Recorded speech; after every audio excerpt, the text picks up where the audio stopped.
राजनीति विज्ञान के विद्यार्थियों, नमस्कार।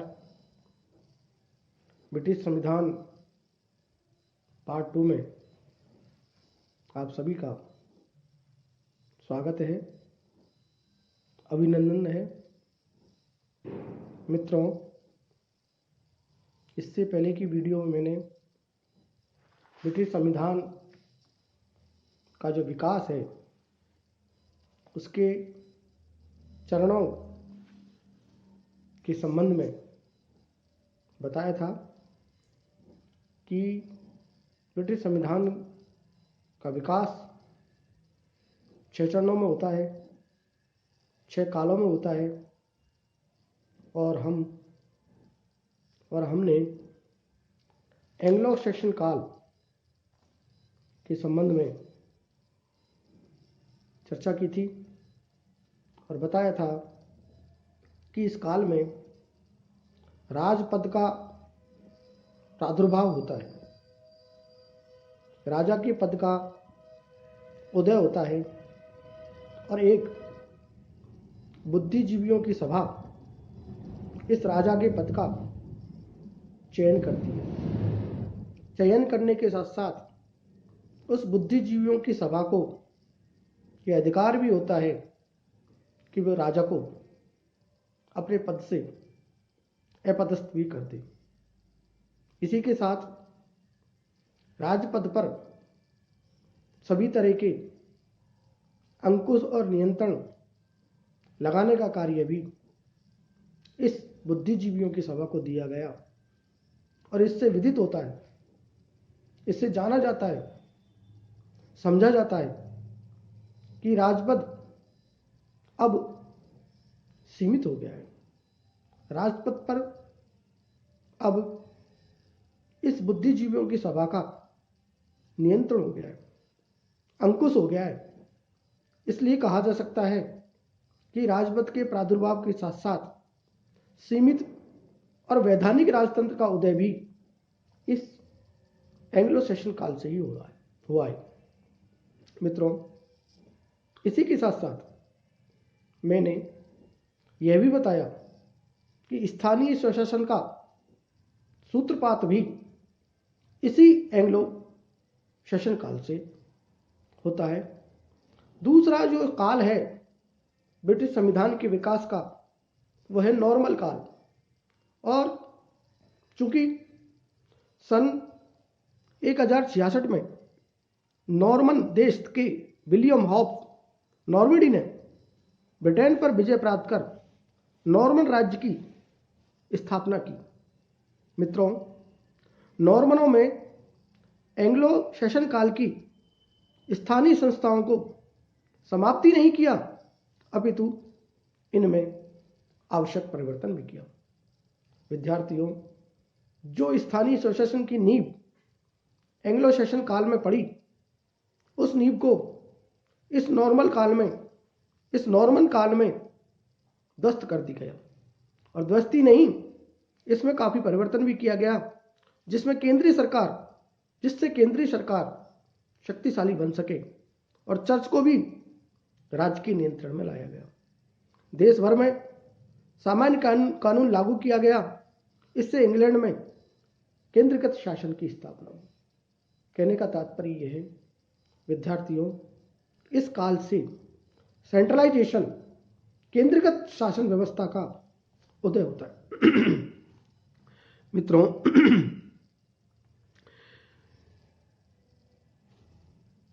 विलियम ने जब ब्रिटेन जे माउट को समाप्त करके उसके स्थान पर मैग्नम काउंसिल की स्थापना की और इस समिति में बैरन राज्य के उच्चाधिकारी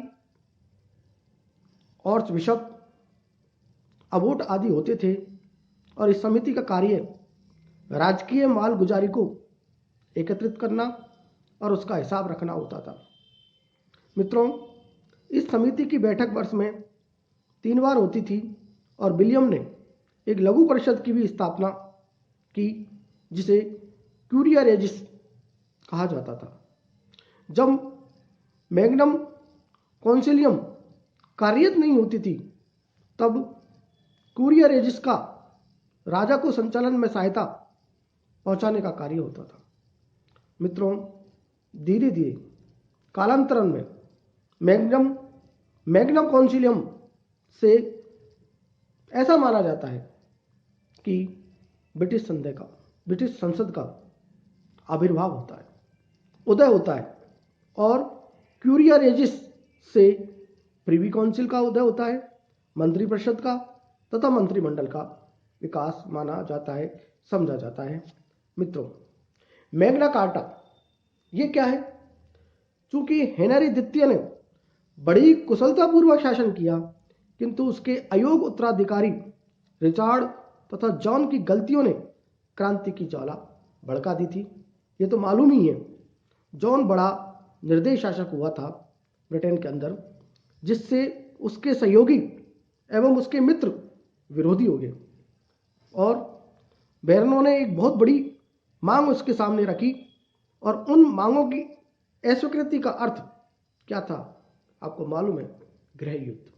और कुछ समय तक जॉन इन मांगों से बचने का प्रयत्न करता रहा। देखिए अंत में क्या हुआ, उसने सन 1215 में इन मांगों को स्वीकार कर लिया, दबाव में आकर स्वीकार कर लिया, और इसे ही मैग्ना कार्टा या महान अधिकार पत्र के नाम से जाना जाता है। मित्रों, पर इसकी स्वीकृति उसको देनी पड़ी, और यह अधिकार पत्र ब्रिटेन का सर्वाधिक महत्वपूर्ण प्रलेख बन गया। मित्रों, इसके द्वारा यह निश्चित हुआ कि राजा महान परिषद की आज्ञा के बिना किसी विशेष प्रकार के कोई टैक्स नहीं लगाएगा, कर नहीं लगाएगा, और इस अधिकार पत्र से एक मर्यादित राजतंत्र का दर्शन होता है, दिखाई देता है, वैधानिक शासन की नींव पड़ती है। मित्रों, संसद का जो उदय है उसके संबंध में हम बात करते हैं तो मैग्नम कॉन्सिलियम को ब्रिटिश संसद का प्रारंभ रूप कहा जा सकता है, समझा जा सकता है। सन 1295 में एडमंड प्रथम को युद्ध संचालन के लिए चूंकि किसकी आवश्यकता थी? धन की आवश्यकता थी, अतः उसने मॉडल पार्लियामेंट बुलाई, जिसमें करीब मैं समझूं 572 सदस्य थे, और बैरन क्लर्जी नाइट नागरिकों ने राजा से प्रार्थना की कि वो एकत्रित होकर सुने, किंतु बाद में प्रत्येक वर्ग उस पर विचार करने के लिए अलग अलग हो गए, और इस समय 3 वर्ग बन गए, एक तो बैरन, एक क्लीजी और नाइट। चूंकि बैरन और क्लीजी के हित समान थे, अतः उनका एक संगठन बन गया, जिसे बाद में क्या कहा जाने लगा? लॉर्ड सभा कहा जाने लगा। नाइटों और नगरजनों से आगे चलकर बाद में क्या बनी? एक कॉमन सभा बनी, और इस प्रकार सहयोग ही है कि ब्रिटिश संसद में 2 सदन हो गए, एक लॉर्ड सभा और दूसरी कॉमन सभा। विद्यार्थियों, मित्रों, क्लाउंटेन गेट व लॉकस्ट्रियन वंशों का काल, इस काल में क्या होता है? देखिए, संसद की शक्ति चूंकि इतनी अधिक बढ़ गई कि वह राजाओं को भी क्या करने लगी? हटाने लगी, पदच्युत करने लगी, और सन 1327 में संसद में एडवर्ड द्वितीय को सिंहासन से हटा दिया गया, और रिचर्ड द्वितीय को भी संसद के सामने झुकना पड़ा। और लेकास्ट्रियन वंश के शासनकाल में राजा द्वारा मनोनीत मंत्रियों के समूह के लिए क्या स्थापना की गई? प्रिवी काउंसिल शब्द का पहली बार प्रयोग किया गया, और सन 1401 में कॉमन सभा ने यह मांग की कि नए करों को लगाने से पहले राजा जनता की शिकायतों की याचिकाओं को सुने, समझे और सुनना चाहिए, और उससे उसके निराकरण का भी राजा को वचन देना चाहिए। सन 1407 में कॉमन सभा ने वित्त विधेयक प्रस्तुत करने का अधिकार क्या कर लिया? अपने यहाँ ले लिया कि वो खुद ही इस बात की स्वीकृति देगा। कौन? कॉमन सभा। मित्रों, इसके बाद हम अगले काल की चर्चा करते हैं, जो कि कहलाता है ट्यूडर काल। मित्रों, इस काल में संसद का महत्व घट गया, बढ़ा नहीं बल्कि क्या हो गया? घट गया, और ट्यूडर राजाओं ने विपुल धनराशि चूंकि इकट्ठी कर ली, और उन्हें संसद को बुलाने की आवश्यकता उन्होंने महसूस नहीं की, और इस काल में राजकीय शक्ति पॉप के नियंत्रण से मुक्त हो गई, पाप के नियंत्रण से मुक्त हो गई। मित्रों, इसके बाद हम चर्चा करते हैं स्टुअर्ट काल की। इस काल में क्या होता है देखते हैं। स्टुअर्ट राजाओं के शासन काल में राजा और संसद सदा एक दूसरे के विरोध में रहे। अंत में संसद की क्या हुई? विजय हुई और ब्रिटेन में संसदीय लोकतंत्र की आधारशिला माना जाता है, समझा जाता है कि स्टुअर्ट काल से ही हो जाती है। और इस काल में निम्न प्रकार से संवैधानिक परिवर्तन हुए, जिनका हम बारी बारी से उल्लेख करेंगे, देखेंगे और समझेंगे। मित्रों, कैबिनेट का उदय। प्रिवी काउंसिल एक बड़ी संस्था हो गई थी, इसलिए चार्ल्स द्वितीय ने 1667 में कुछ महत्वपूर्ण व्यक्तियों की एक समिति से परामर्श लेना शुरू कर दिया, जिसे कबाल कहा जाने लगा। और इसी शब्द से बाद में किसका उदय हुआ? मंत्रिमंडल का उदय हुआ। मित्रों, अधिकार पत्र। चूंकि गौरवपूर्ण क्रांति के पश्चात संसद 1689 में चार्ल्स प्रथम से उस अधिकार यानी कि याचना पत्र को मनवाने में सफल हुई, जिसमें राजाओं की शक्तियों पर अनेक प्रकार के प्रतिबंध लगाए थे। और इसकी मुख्य बातें क्या क्या थी, इनको देखते हैं, समझते हैं। पहली बात थी, संसद की पूर्व स्वीकृति के बिना राजा कोई नवीन कर नहीं लगा सकता। देखिए, दूसरी बात इसमें क्या की गई कि राजा को वर्ष में कम से कम एक बार संसद की बैठक को बुलाया जाना चाहिए। और तीसरी बात इसमें दिखाई देती है, संसद की पूर्व स्वीकृति के बिना राजा कोई सेना नहीं रख सकता। और चौथी बात है इसमें, संसद में जनता के प्रतिनिधियों को भाषण की स्वतंत्रता प्राप्त हो गई। मित्रों, विद्यार्थियों, इन चारों बातों से यह विदित होता है, ये समझा जा सकता है कि संसद पर कुछ नियंत्रण लगाए गए और वो राजा पर कुछ नियंत्रण लगाए गए। किसके द्वारा? संसद के द्वारा। अर्थात संसद यहाँ थोड़ी सी आपको बड़ी हुई और शक्तियों वाली दिखाई देने लग जाती है। मित्रों, उत्तराधिकार अधिनियम क्या है? विलियम और मेरी की चूंकि कोई संतान नहीं थी, अतः 1701 में एक अधिनियम पारित किया गया और अधिनियम का नाम है उत्तराधिकार अधिनियम। और यह निश्चित हुआ कि राजा संसद की स्वीकृति के बिना न तो कोई विदेश जा सकता है और न ही युद्ध की घोषणा कर सकता है। मित्रों, अब हम अगले काल की चर्चा करते हैं, वो है हैनोवर काल। यहाँ से संसदीय लोकतंत्र का विकास धीरे धीरे प्रारंभ हो जाता है और जिसने 20वीं शताब्दी के पूर्वार्ध तक विकास को पूर्ण कर लिया, अर्थात पूर्णता को प्राप्त कर लिया। और इस काल के प्रमुख जो विकास बिंदु हमें दिखाई देते हैं वो ये हैं। पहला, प्रधानमंत्री। मित्रों, प्रारंभ में मंत्रिमंडल की अध्यक्षता चूंकि देखा है, समझा है, राजा ही किया करता था। और जॉर्ज राजा अंग्रेजी नहीं जानते थे, इंग्लिश नहीं आती थी उनको। कितनी अच्छी बात है कि जब राजा को इंग्लिश नहीं आती थी, अतः उन्होंने क्या किया? मंत्रिमंडल की बैठकों में भाग लेना बंद कर दिया।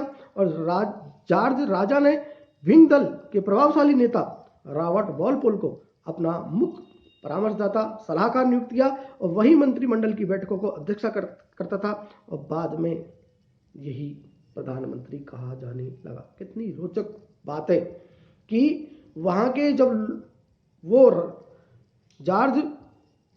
जब राजा अंग्रेजी नहीं जानते थे तो इसकी भरपाई करने के लिए उन्होंने एक मंत्रिमंडल का गठन करना शुरू कर दिया जो इंग्लिश को समझते थे, जानते थे। और उसकी जो अध्यक्षता करता था मंत्रिमंडल की, वो प्रधानमंत्री कहलाया। इसलिए प्रधानमंत्री का उदय भी किन्हीं कारणों से हुआ, जिसको मैंने आपको यहाँ समझाया है। इसके बाद हम चर्चा करते हैं राजनीतिक दलों का उदय। मित्रों, प्रतिनिधि सरकार में राजनीतिक दलों का उदय अवश्यंभावी है। 18वीं शताब्दी तक किसी दल का उदय नहीं हुआ और क्रॉमवेल के समय कैविलियर्स तथा राउंडहेंडर्स चार्ल्स द्वितीय के काल में कोर्ट और कंट्री स्टुअर्ट में प्रिजनर्स और इंपोरर्स परस्पर चूंकि विरोधी गुट थे। और 18वीं और 19वीं शताब्दी में मंत्रिमंडलात्मक प्रणाली के विकास के साथ साथ दलों का विकास भी शुरू हो जाता है। मित्रों, कॉमन सभा का लोकतांत्रिकरण कह लो चाहे प्रजातांत्रिक कह लो, इसके संबंध में हम चर्चा करते हैं और बताते हैं कि सन 1832 के सुधार कानून द्वारा मताधिकार का विस्तार हुआ और सन 1867 के सुधार कानून द्वारा कारीगरों एवं मजदूरों को भी मत देने का अधिकार प्राप्त हुआ। और सन 1884 के सुधार कानून द्वारा ही खेतिहर मजदूरों को मताधिकार दिया गया या मताधिकार प्रदान किया गया और सन 1928 में वयस्क मताधिकार का प्रचलन हुआ। इस प्रकार विभिन्न अधिनियमों द्वारा लोकतांत्रिकरण किया गया, लोकतंत्रीकरण हुआ, प्रजातंत्रीकरण हुआ कॉमन सभा का। इसके बाद हम चर्चा करते हैं लॉर्ड सभा की शक्तियों को कम किया जाना, वो कैसे होती है। चूंकि जो जो कॉमन सभा का लोकतंत्रीकरण होता गया, लॉर्ड सभा के अधिकारों में आप समझते हैं, जानते हैं, कमी आती गई और लॉर्ड सभा वंशानुगत संस्था होने के कारण राष्ट्र का दर्पण चूंकि ना है ना हो सकती है, सन 1832 का सुधार अधिनियम लॉर्ड सभा की इच्छा के विरुद्ध पारित हुआ और सन 1910 में लॉर्ड सभा ने लॉर्ड जॉर्ज के प्रगतिशील बजट को चूंकि अस्वीकार किया और इसके फलस्वरूप परिणाम क्या हुआ आपको देखते हैं। सन 1911 में तथा 1984 के संसदीय अधिनियम द्वारा उसकी शक्तियां कम कर दी गई। मित्रों, इस प्रकार हम इनके कालों की चर्चा करने के बाद इस ब्रिटिश संविधान का क्या महत्व है, इस महत्व को भी हम समझेंगे और अगली वीडियो में इस पर चर्चा करेंगे। तब तक के लिए धन्यवाद।